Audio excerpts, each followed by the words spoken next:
right. Good morning, everybody. Today is Thursday, February 12th, 2015. And this is Before the First Cup of Jules here on UCY.TV. Happy Thursday, everybody. It is partially sunny. I guess it was sunny. It's not too much now. Partly cloudy. But there's a dose of 22 degrees and light snow going on right now. So much better than it's going to be. I saw that we'll be lucky to even get above zero this weekend. I don't know if I believe that, but that's what they're saying. How is this even possible? I am so sick of winter. All right, today we are not going to dawdle or dilly-dally. Today we are going to continue where we left off. This is Jules' School on Nanotech for the last, I believe this is 4 weeks already. I hope you guys don't get tired of the subject. I know I don't, as you can obviously tell. This is something that once I get started, I can't stop because as I dig more and more, the crazier it gets. Remember yesterday we talked about that NYU researcher that had a little nanobot they're calling a nanowalker. It's a two-legged walking object. And I don't think we ever really found out what the nanowalker is supposed to do. But I did some research into the nanowalker after the show yesterday, and it appears that they've been messing with creating that nanowalker since at least 1999.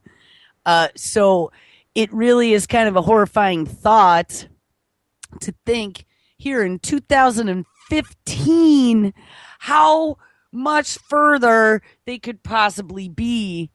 Many people, when you talk about this stuff to them, kind of roll their eyes back and go, you've just been watching too many science fiction movies. And, back maybe 30 or 40 years ago, that was true. I don't believe so anymore. I want to kick this off again with New World Order Shill. I used to really, really enjoy him until he started talking about how awesome it's going to be merging man and machine and we should just give up because they're going to be smarter than us anyway.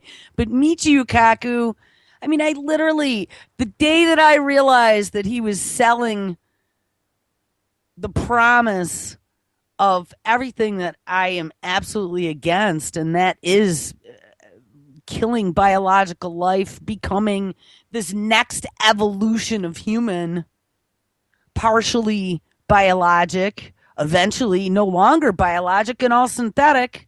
That's the key. Once you become fully synthetic, you're no longer bound by earthly limits for lifetimes, let's say, and hence the Immortality project by all of these high-tech companies that are out there and the rich, and that's where all the funding is coming from, them and DARPA and our National Institutes of Health, the Brain Project. Don't think that all of this, everything that I talk about here is absolutely 100% connected.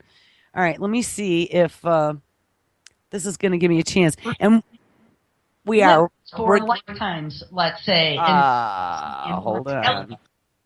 Now, I thought I double checked, but this is going to suck if I somehow have something open that I can't find. And I got to tell you, I have lots and lots and lots of windows open. But you know what? I'm just going to have to kill chat just in case. All right, let's see.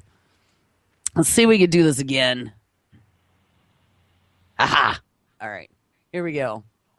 So this is Michio. This was from last year, talking about 2045, and that's also the Russian millionaire has his 2045 project, and maybe we'll look at him as well. He's another crazy going for immortality and putting his money behind it. Michio Kaku, 2014. By 2045, digital immortality may be a reality. He talks about a bunch of different technologies in this. This is from November 18th. Hold on, we have a commercial. La, la, la. All right, here we go. Skip.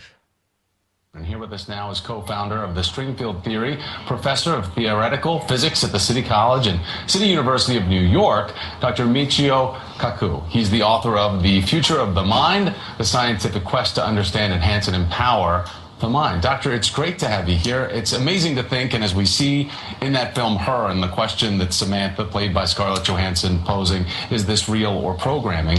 That type of scenario we're not that far off from, and that's what you explore with this book. Explain to us where we are in the understanding of the brain. Well, Hollywood gets it first, right? But remember the movie The Matrix, when you push a button and become a karate master? Or Total Recall with Arnold Schwarzenegger, where memories are simply put into mind? We're on the border now, the brink, the threshold of initiating all these wondrous things. Think about it. Telepathy, reading minds, telekinesis, moving objects with the mind, uploading memories, even photographing a dream. These are things that are being done in the laboratory today, not tomorrow. Well, when we look at movies like I, Robot or Eagle Eye, or these films that have such high-tech scenarios that are playing out, it seems as if the human experience is totally lost to then this technology that takes over control. So what is our fail-safe as we continue to explore, continue to learn? Is there a fail-safe to protect us from our own advances? Well, when you watch movies like I, Robot, you think that robots are going to take over and they're going to put us in zoos and throw peanuts at us as we dance behind bars. Right. No, that's many, many decades in the future. However, what is... Did you hear that? And the interviewer, there's a couple times when they cut back to his face and he has a really perplexed look on his face like, oh no, this couldn't maybe not be good. Happening now in the laboratory is that we're beginning to understand our own brain, not a robot brain, but our own brain. We're beginning to understand how memories are formed, why we have super geniuses who can do fantastic mathematical calculations in their head, and photographing your thoughts and using your thoughts to energize machines so that the mind is not going to be replaced. The mind will be interfacing with machines, controlling machines mentally. So for generations, we have probably... And we actually looked at some of that with the cognitive computing. There was also cognitive, I'm trying to remember what it's called. SLC Mike had sent us a couple videos on that where they were doing a lecture, and it was pretty interesting. But they're literally, not too far here coming in the future, and I think Google Glass was like the first step of that. By the way, Google Glass has been discontinued. Is a literal interface from your brain into the computer, so you can have your contact lenses, you can blink an eye. And, there's a lot of that mind control stuff already coming out with the keyboards and mice that you can put that little device right over the top of your head and use brain waves to control things. Known more about the moon or Mars than we have known about the brain.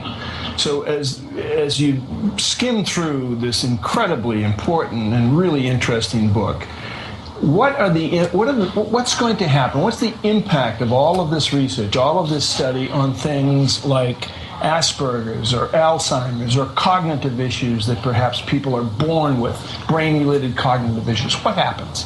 President Barack Obama and the European Union have pledged over $1 billion, that's billion with a B, not an M, $1 billion on the next big thing after the Human Genome Project, and that is the Brain Initiative. Okay, now I've been talking about this for a while, but tell me if that is not one of the scariest things you have ever heard. Obama pledged $1 billion taxpayer dollars to the Brain Project. And remember, all of this is connected. This is our next generation of an economy, this precision medicine. This is what it's all about. The Brain Project is just one piece. Nanotechnology is another piece, but they're all connected. It is taking over the biological organism to sequence and map the entire human brain. Think about it. We'll be able to understand what is schizophrenia, what is bipolar disorder, mental illness. That's going to be the short term. Even farther down the line is having a brain pacemaker for people with Alzheimer's disease. We are now understanding how memories are being formed. So why not create memories that are useful for people suffering from Alzheimer's? That's called the brain pacemaker. And the first memory was inserted into a mouse last year. That's how path-breaking and how fast this is moving. And think about this. If we have a memory stored on a disk with all your neural networks on it, and it will live after you die, meaning that just like in her, perhaps some of you will live forever. Your memories, your personality, your goals, your dreams will live in a computer. And perhaps your great-great-great-great-great-grandkids will have a conversation with you long after you're dead. It's very interesting. Doctor, I want to send you down to Cokie Roberts, our panelist in D.C., with a question.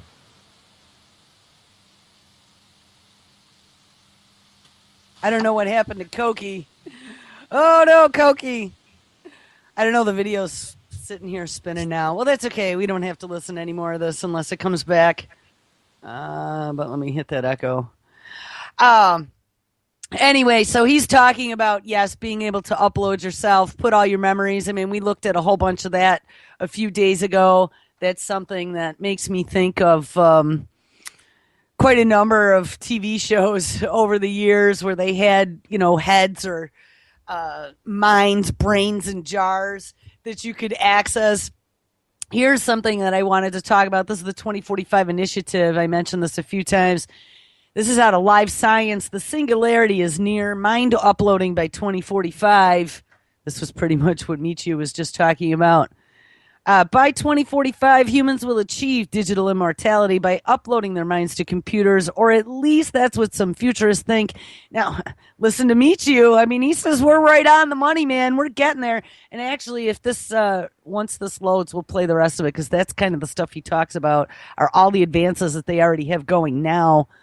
This notion has formed the basis for the Global Future 2045 International Congress, a futuristic conference held in June.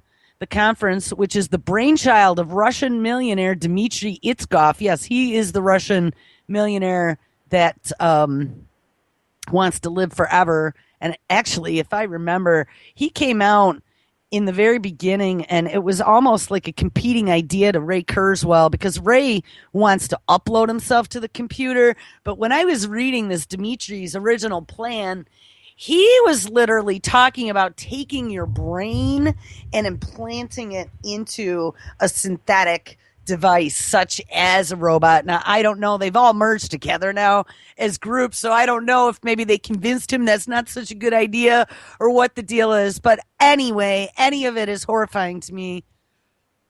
It says, the conference, which is the brainchild of Russian multimillionaire Dmitry Itskov, fell somewhere between hardcore science and science fiction.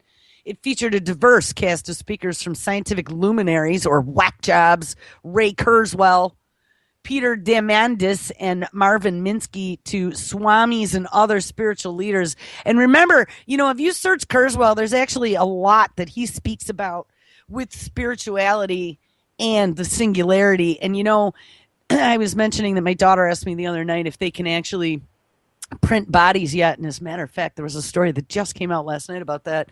But that's one of the concerns, and I even pointed that out to her. I mean, the thing is, and I mean, for many years, I've postulated this. Even if they could create an entire Frankenstein body of organs and components, will you have consciousness without whatever makes us human? You know what I'm saying? I mean, who knows? Who knows? It'll be very interesting to see once they get to that point.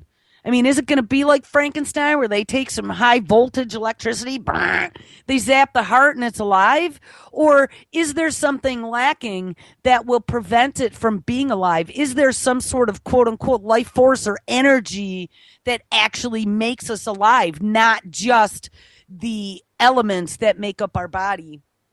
So it's interesting that at this millionaire, billionaire, live forever immortality conference that they actually had swamis and spiritual leaders as well. Kurzweil, an inventor, futurist, and now director of engineering at Google, predicts that in 2045, technology will have surpassed human brain power to create a kind of super intelligence an event known as the singularity. Other scientists have said that robots will overtake humans by 2100. There's another thing too.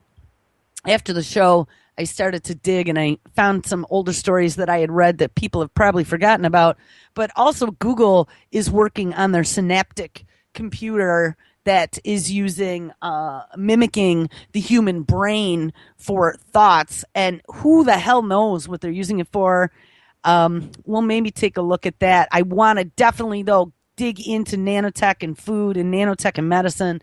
But immortality has a lot to do with that. According to Moore's law, and that's the law I was trying to remember the other day, have brain dead before my coffee. Computing power doubles approximately every 2 years. Several technologies are undergoing similar exponential advances, from genetic sequencing to 3D printing. Ding, ding, ding, ding, ding. Kurzweil told conference attendees he illustrated the point with a series of graphs showing an inexorable upward climb of various technologies. I look at Kurzweil with fascination and amazement, the way I look at a gory, mangled car accident. I find the man very intriguing, and his ideas and all of these futuristic visions he outlays. I mean, one thing that I've always been able to do in my life, which is why I was good at doing what I did for a living before I started doing this, was seeing the future. Okay. I have this ability to just see lots of timelines and pick the 2 or 3 that are probably most probable. It's why I did executive business. That's what I was good at, was coming up with future trends. But I'm telling you, people, everything that I see here in these future trends are like every dystopian nightmare I've ever had. And it's not just my crazy fantasy anymore. I used to think about this stuff as a kid, too. I told you I was a sci-fi buff. You'd watch these and go, oh, thank God that's not us. Well, it is now. And Kurzweil is like leading the pack. Kurzweil and Google and DARPA. Doo-doo. By 2045, based on conservative estimates of the amount of computation you'll need to functionally simulate a human brain, we'll be said to be able to expand the scope of our intelligence, quote, a billionfold, says Kurzweil. Itzkoff and other so-called transhumanists interpret this impending singularity as digital immortality. Specifically, they believe that in a few decades, humans will be able to upload their minds to a computer, transcending the need for a biological body. So it sounds to me like they convinced Itzkoff that it's probably better to upload your memories to the computer versus trying to insert a biological brain that'll eventually wear out and decay into a robot body. That is, in the very beginning, when I first read about Itzkoff, that's what he was talking about. And I remember reading that on the WTF show we used to have, because I was like, this cannot be real, but it is.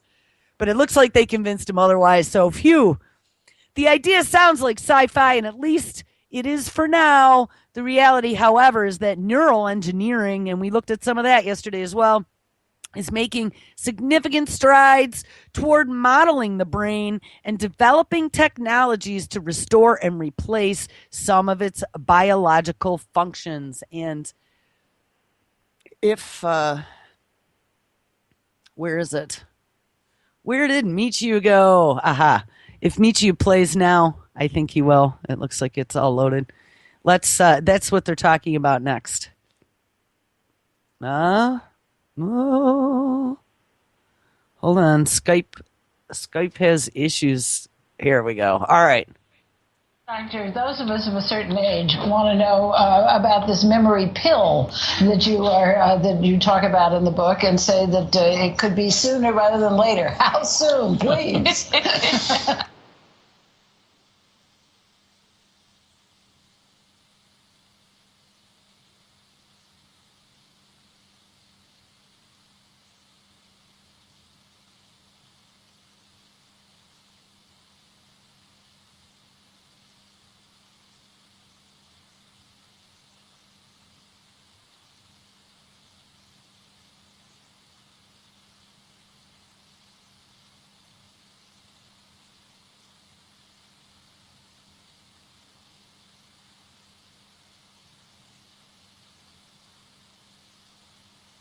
First of all, we are creating forgetful pills now, not tomorrow, right now, for people with traumatic experiences like wartime injuries. And we're beginning to understand now the memory process. For example, there are many instances where some people get hit on the left side of their head and become a super mathematical genius. This is something right out of the comic books, but it's well documented.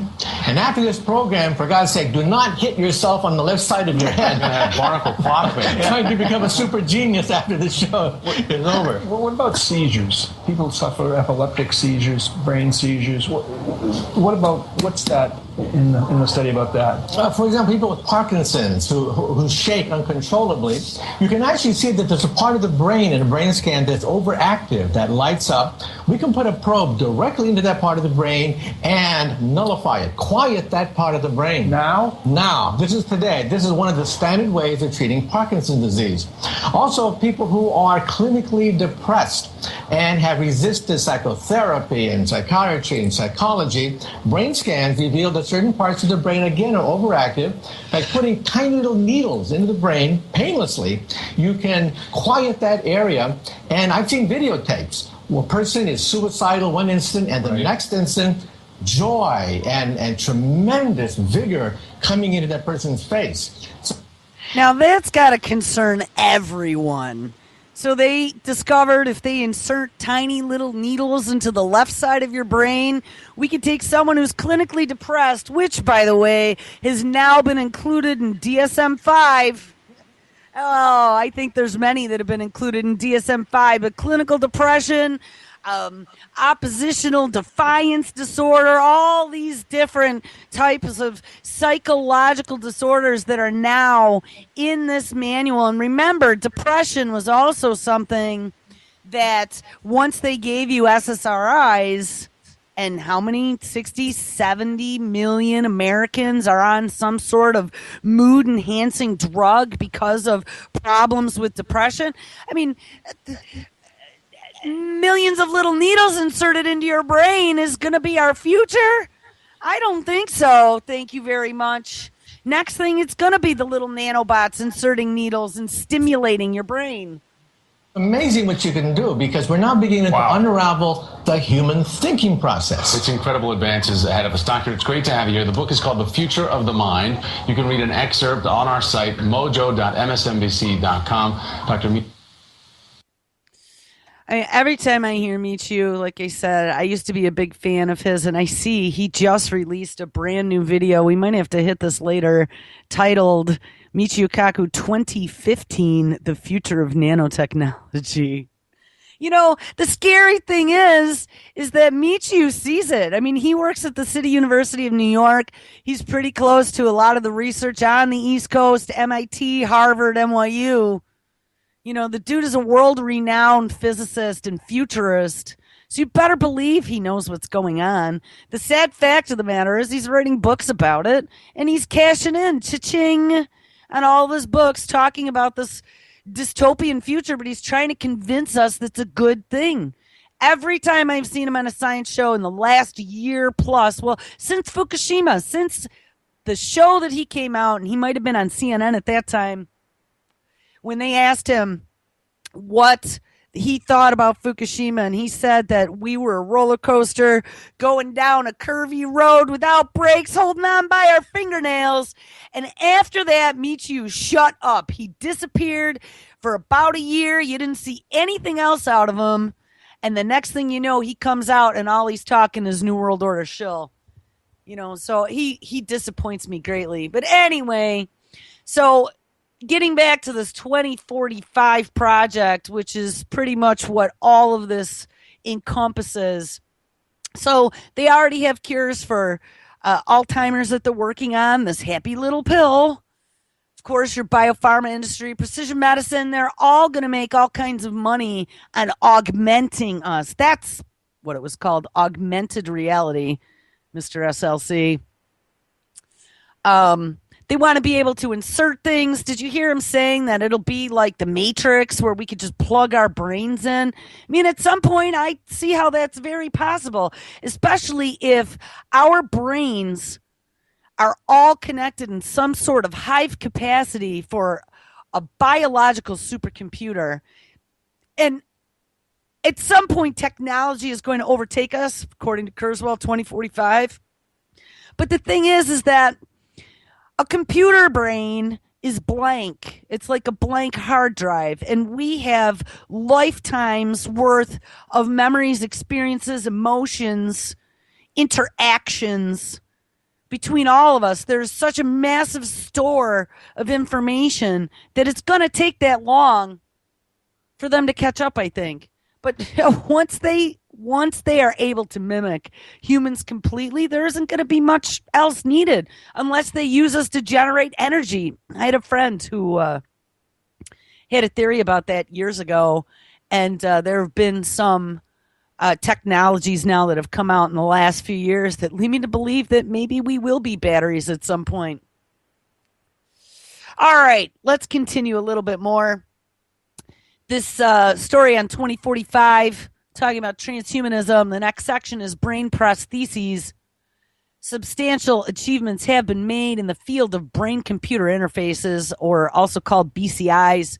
And remember, DARPA was working on a lot of this to save our poor injured soldiers. And that's where a lot of this research is happening now. And please, for not even one moment, don't believe that this is for the good of us, okay? Because it's not. It's not to help save our injured veterans. Our injured veterans and us coming here very shortly. I mean, it's already happening, but more so in the future, we are all becoming full-out guinea pigs, and we will be willful guinea pigs when they promise us a cure for cancer and immortality. This brain-computer interface, first one is the cochlear implant, in which the brain's cochlear nerve is electronically stimulated to restore a sense of sound to someone who's hard of hearing. This was the first true BCI. Many groups are now developing BCIs to restore motor skills following damage to nervous systems from a stroke or spinal cord injury. And you know what makes me so sick is that while they're working on this technology and they're offering it to people who are desperate and injured, what do you think their answer is going to be? And I mean, and if it were you, put yourself in those shoes. I mean, if it were you and you had no quality of life, would you risk your life to maybe fix some things, to be a pioneer, to be one of the first? You might. But it's disturbing to me that they're almost preying on these people. They're easy targets to further their agenda. Because in the end, like I said, this is not going to be for you and me. Okay? Look at our economy. Look at the healthcare system. Look at the concerns with precision healthcare. It's the promise to help fix us all, to make us immortal so we never get sick, to customize treatments for everyone's individual genetic defects. But it's going to cost you $300,000 a treatment. I mean, that's unsustainable. So unless you have bazillions of dollars, it's not for us. It's for when they go running off to Mars or to Europa. Did you see now they're sending a probe to Europa? Because they're pretty sure that's all water under the ice. Or to whatever new planet, exoplanet they found that they think will sustain life. I mean, that's where they're going. That's why DARPA, back many years already, has been messing around with suspended animation. And I mean, that's all documented. We looked at all that. You know, they've even used it on football players, where they cool the body temperature down. As soon as you get a spinal cord injury, they drop you into a bucket of ice.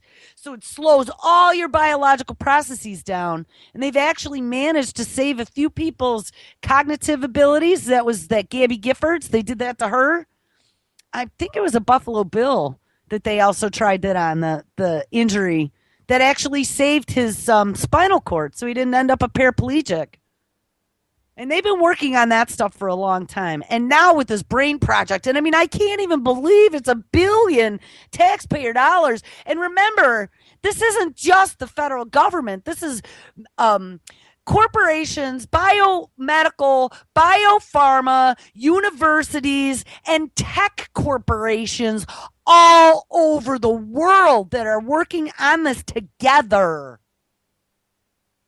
The human brain is the last bastion of freedom, and Michio said they'll be able to take pictures of your thoughts. We saw something about a year ago where they already could read your dreams. Jose Carmina and Michael Marlbitz, and electrical engineers at the University of California, Berkeley, are working to develop state-of-the-art motor BCIs, brain-computer interfaces. These devices consist of pill-sized electrode arrays that record neural signals from the brain's motor areas, which are then decoded by a computer and used to control a computer cursor or a prosthetic limb. And we've seen some of those tests already. Of course, they're using them on veterans. Carmina and Marbrutz spoke of challenges of making a BCI that works stably over time and does not require being tethered to wires. Theodore Berger, a neural engineer at the University of Southern California in Los Angeles, is taking BCIs to a new level by developing a memory prosthesis. Oh, how nice. We'll be able to just plug in another flash card. Berger aims to replace part of the brain's hippocampus. Well, it's not going to be mine. I'm not stepping up for this one. The region that converts short-term memories into long-term ones with a BCI. The device records the electrical activity that encodes a simple short-term memory, such as pressing a button, and converts it to a digital signal. That signal is passed into a computer where it is mathematically transformed and then fed back into the brain where it gets sealed in as a long-term memory. He has successfully tested this device on rats and monkeys, and he is now working with human patients. Next section, mind uploading. The conference took a surreal turn when Martine Rothblatt, a lawyer, author, and entrepreneur, and CEO of a biotech company, United Therapeutics Corp., took the stage. Even the title of Rothblatt's talk was provocative. Quote, "The purpose of biotechnology is to end death," unquote. Rothblatt introduced the concepts of mind clones, digital versions of humans that can live forever. She described how mind clones are created from a mind file, a sort of online repository of our personalities, which she argues humans already have in the form of Facebook, for example. This mind file will be run on mindware, a kind of software for consciousness. She says the first company that develops mindware will have as much success as thousands of Googles. But would such a mind clone be alive? Rothblatt thinks so. She cited one definition of life as a self-replicating code that maintains itself against disorder. Well, then, under that definition, I'm going to say self-replicating nanobots that we've been hearing about over the last couple weeks would be considered alive. Some critics have shunned what Rothblatt called spooky Catharsian dualism, arguing that the mind must be embedded in biology. On the contrary, software and hardware are as good as wetware or biological materials, she argued. Rothblatt went on to discuss the implications of creating mind clones. Continuity of the self is one issue because your persona would no longer inhabit just a biological body. Then there are mind clone civil rights, which would be the cause célèbre for the 21st century, Rothblatt said. Even mind clone procreation, what? And reanimation after death were mentioned. Ah, that's me running away screaming. The quantum world, this is the last section, in parallel with the talk of brain technologies and mind uploading, much was said about the nature of consciousness in the universe. Physicist Roger Penrose of the University of Oxford and others disagree with the interpretation of the brain as a mere computer. Penrose argued that consciousness is a quantum mechanical phenomenon. And mind you, once you get into the nano realm, Laws of physics in this realm do not exist. We're actually stepping into the quantum realm. That's why quantum computing is so important. Penrose argued that consciousness is a quantum mechanical phenomenon arising from the fabric of the universe. Those of the Penrose school think uploading the brain would have to involve quantum computers. Hey, beep, beep, beep, beep. A development unlikely to happen by 2045. Well, glad they said that. They are working on it now, though. Don't think that they're not. Itzkoff thinks otherwise. The 32-year-old president of the Global Future 2045 conference is dead set on living forever. Do. Pretty frightening. According to Wikipedia, the 2045 Initiative is a nonprofit organization that develops a network and community of researchers in the field of life extension. It was founded by Russian entrepreneur Dmitry Itzkoff in February 2011 with the participation of Russian specialists in the field of neural interfaces, robotics, artificial organs, and systems. The main goal of 2045, as stated on its site, is to, quote, create technologies enabling the transfer of an individual's personality to a more advanced non-biological carrier and extending life, including to the point of immortality.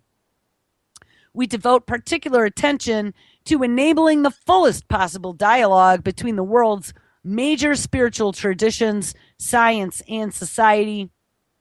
Future prospects. The 2045 Initiative has a roadmap for developing cybernetic immortality. The initiative has the goal for an avatar controlled by a brain-computer interface to be developed. This is what I was telling you guys. This was his original plan. To be developed between 2015 and 2020. And then between 2020 and 2025, creating an autonomous life support system for the human brain linked to a robot. Between 2030 and 2035, creating a computer model of the brain and the human consciousness with which means to transfer into an artificial carrier. And then by 2045, to create a new era for humanity with bodies far exceeding ordinary humans. So, guys, that's what it was about. That RT clip about human DNA and humans being so different in the next 30 years. Do you realize that is only 30 years from now? 30 years from now, I'm going to be an old lady. But hopefully I'll still be alive. But I don't know if... Do we really want to be uploaded?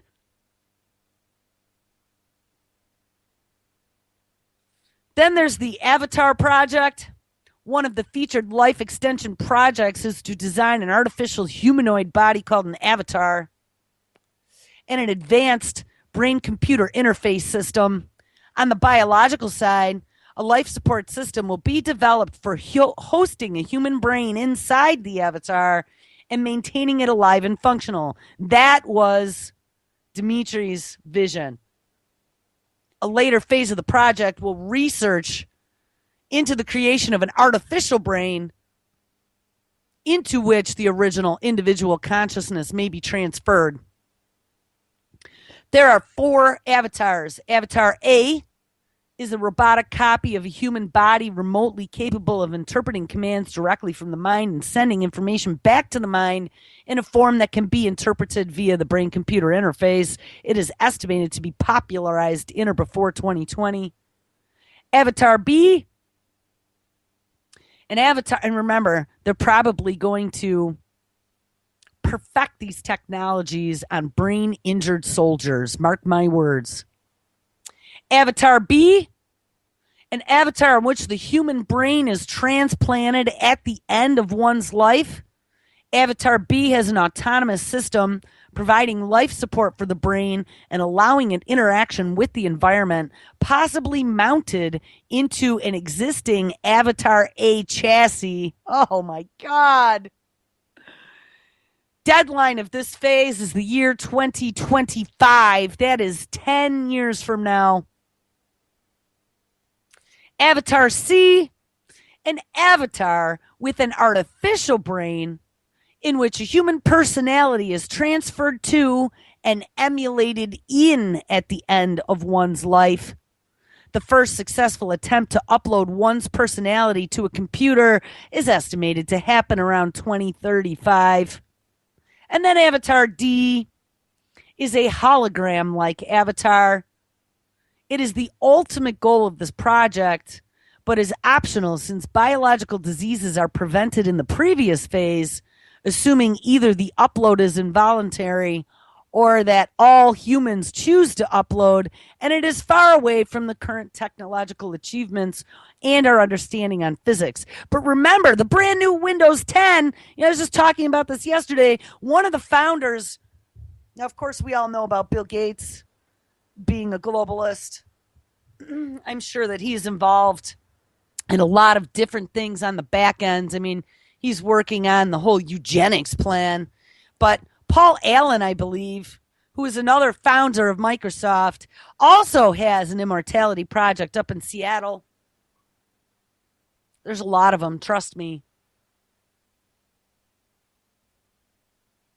The hologram, though, I just saw in Windows 10, the coming new version, they've integrated holograms into the operating system. I don't know, probably maybe 6 months or so ago. There was also a video that Pigmine uploaded, and I know, say what you will about the Holocaust, but their example of being able to use artificial intelligence within holograms is that they had a Holocaust survivor that they had done all kinds of interviews with, asking him questions about his entire life and things that happened and whatever, and it was all saved to a computer with the man's image, with him talking, all in hologram. And the video, I'll have to see actually if I can find that maybe for tomorrow. The video had an entire classroom of children talking to this hologram, asking him, at least to me, I mean, it seemed to be unrehearsed questions that this hologram was answering on the fly about his life and what had happened. And I think they were going to be putting that into the Holocaust Museum. And again, like I said, whatever your beliefs are about the Holocaust, I'm not touching that with a 10-foot pole. All I'm saying is there are already some sort of betas out there that they're messing around with. All right. Let's hit my page quick because time is already getting short. We're going to have to figure something out here. I want to talk about this for 1 second, and then maybe we're going to hit Michio Kaku's 2015 interview about nanotech. This is getting back to about printing organs that my daughter had asked me about. And yes, as a matter of fact, a story just came out yesterday in a university publication titled Synthetic DNA Gel Points the Way to Printing Artificial Organs. A 2-part water-based gel made of synthetic DNA could bring the Harriet Watt inventors of a 3D bioprinter closer to being able to print organs for transplant or to replace animal testing. The Harriet Watt team, led by Professor Rory Duncan, head of the Institute's Biological Chemistry, Biophysics, and Bioengineering Department, and Will Hsu, also of the IB3 at the University School of Engineering and Physical Sciences, faced 2 major challenges: finding a matrix or a scaffold to support the live cells in 3D, and being able to produce a consistent product which would not be rejected by transplant recipients. Now, I thought, maybe it's just me. They have been working on this for a long time. I know that they found a scaffold of some sort of biological sugar, worked very well, and they were using stem cells. And originally the stem cells were fetal stem cells, but then they discovered that they could actually use your own skin cells, that then they could create stem cells, and those stem cells would then create whatever types of bodily cells they needed. And the best part about using your own skin cells is that they wouldn't be rejected because they were your own bodily cells. I'm sure, though, it's not that easy. I mean, I'm making it sound easy, and reading an article about it is a lot different than doing it. I'm just saying this has actually been going on for quite a while, but it looks like they're getting quite a bit closer. I'm not going to read this whole thing because it's kind of long, and I want to get to the rest of at least one or two more things that I wanted to touch on. The new gel, in combination with our delicate 3D printing system, which does not involve heat, UV, salt, or other harsh conditions to make the printed 3D object set, we have been able to demonstrate can produce a three-dimensional matrix containing highly viable live cells. Most importantly, working with the wider team led by Professor Duncan, we have also run specialized imaging tests to prove that the cells we used remained alive and functional at a subcellular level after this process was complete. Now, to me, if they could literally print organs for transplant, how awesome would that be? They wouldn't have to be killing animals or taking them out of dead people. But again, this makes us gods, guys. I don't know if the human race is morally capable of being gods. Literally, we are able to create life. And with all the good comes 10,000 times the evil that's out there and the misuse that can happen with these technologies. All right, let's kick this last clip because I really want to hear what Michio has to say in 2015 about nanotech. And I'm going to start it off right there tomorrow. I promise. Hold the phone. Skype is trying to connect. I don't know what this new incredibly irritating issue is. Okay, here we go. The future of nanotechnology according to New World Order. Shill, Michio Kaku. Short term, we have to realize that if robots become more sophisticated, more intelligent, there is a chance that they could become very, very superior to us, in which case we should think about merging with them. Oh, well, I guess. See, these people lied because that's one from 2014. I played this for us already a couple days ago. They're titling that this is 2015. So good. All right. Well, let's get back then to one or two other things that we wanted to talk about. Google has launched their Immortality project. I mentioned that. We listened to a clip from Eric Schmidt, the CEO of Google. It is called Calico. Sounds as if the folks at Google are doing a search of their own for immortality. Google announced it was forming a new subsidiary company known as Calico that will focus on health and well-being, in particular challenges of aging and associated diseases. I am actually thinking that Calico is probably a part of the Google Life and Health Sciences project. So read up on Calico. Here also, something else that we're going to need to look at is DARPA's Living Foundry project. That's something that we talked about many times, but we never dug into, and that is the actual engineering of synthetic biology as if it were just programming language. I had mentioned yesterday DARPA having bodily systems all on individual chips and connected to a computer now. They're using it to test drugs. And I actually found that post. This was from December of 2013. DARPA Microphysiological Systems.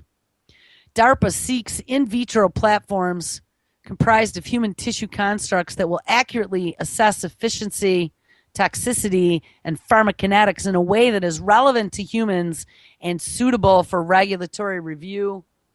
Hold on, we're going to pop to that page.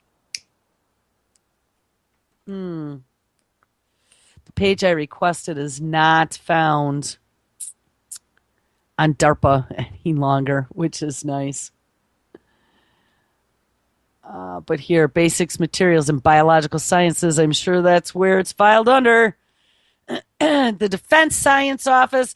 There's also at DARPA a biological technology office now called the BTO.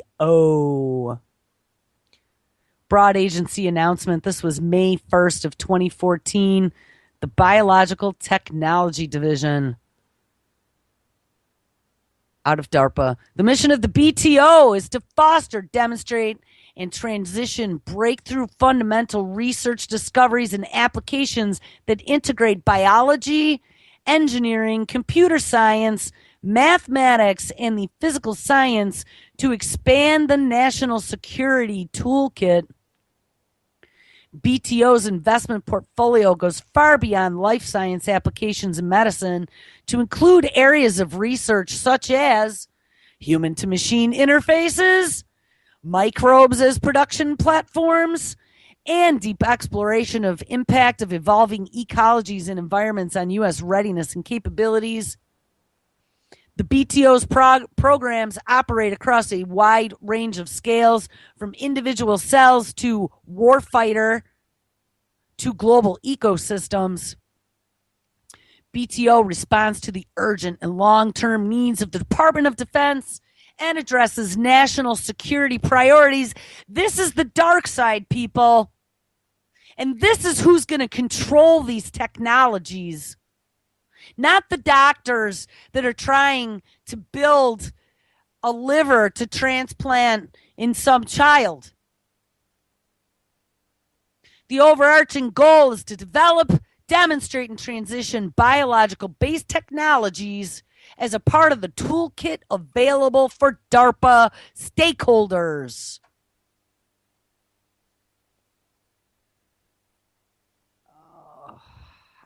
When I read this stuff, I don't know even how we could fight this.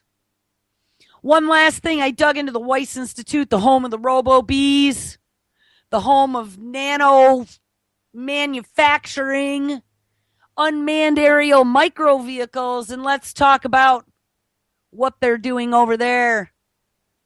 Their division under emerging science. Bioengineering transformed medicine in the last century by applying engineering principles and methods to solve biomedical problems. Now remember, robo-bees are going to be used to pollinate crops since all the bees are dying. I have lots of theories on why the bees are dying, but I'm sure it has something to do with RNAi technology. Tomorrow we're also going to look at some of the research of the genie being out of the bottle in nature and some of the major concerns to biological systems. They're also going to use robo-bees for surveillance. Specifically, it says that. And that's on Harvard's website. But engineering, biology, medicine, and physical sciences are currently undergoing a paradigm shift owing to the recent revolutionary advances in each of these fields. They are beginning to converge in unexpected ways. Developments in nanotechnology, genetics, and cell engineering now allows us to manipulate individual atoms, genes, molecules, and cells one at a time and to create artificial biological systems. At the same time, progress in material science, stem cell biology, and tissue engineering enables scientists to use synthetic materials, micro devices, and computational strategies to manipulate cell function, guide tissue formation, and control complex organ physiology. As a result, the boundary between living and non-living systems is beginning to break down. These developments have led to an emergence of the new field of, quote, biologically inspired engineering, unquote, which is the culmination of this unification of life sciences with engineering and physical sciences that is leading to an even deeper understanding of how life works. biologically inspired engineering applies biological principles to develop new engineering solutions for medicine, as well as for non-medical fields never before touched by the biology revolution. Insights into how living systems form and function using self-assembling nanomaterials, complex networks, nonlinear dynamic control, and self-organizing behaviors may lead to an entirely new engineering principle that will feed back to produce revolutionary changes in many fields of human endeavor. At Weiss, we focus on the following 3 core research areas that comprise this new emerging field of bio-inspired engineering. One is biological control. Biological control. Number 2, living materials. And number 3, synthetic biology. WYSS Institute. wyss.harvard.edu is their page. You can also plug in RoboBees and Harvard into Google, and you will find the project. A lot of their nature-inspired engineering of these new synthetic life forms are coming out of the Weiss Institute. And we should be paying very, very close attention to them. All right, guys. Well, we managed to whack out another hour, and I still didn't get to what I wanted to get to. That is starting first thing tomorrow. I am not going to get derailed. Okay, everybody have an awesome Thursday. It's already Thursday. One more day until Friday. Make sure you stick around. Kevin Blanche is live up next. We have Mr. Jack Blood simulcasting live at 3 p.m. Chuck Ocelli at the Ocelli Effect live at 6 p.m. Eastern. Hal Anthony's Behind the Woodshed from this week at 8. Double Cross Radio with Drew and Chuck at 10 p.m. and Anti-Media with S.M. Gibson and Diedrich Young at 11. All right, guys, everyone have a great Thursday. We will catch up with you tomorrow. Take care.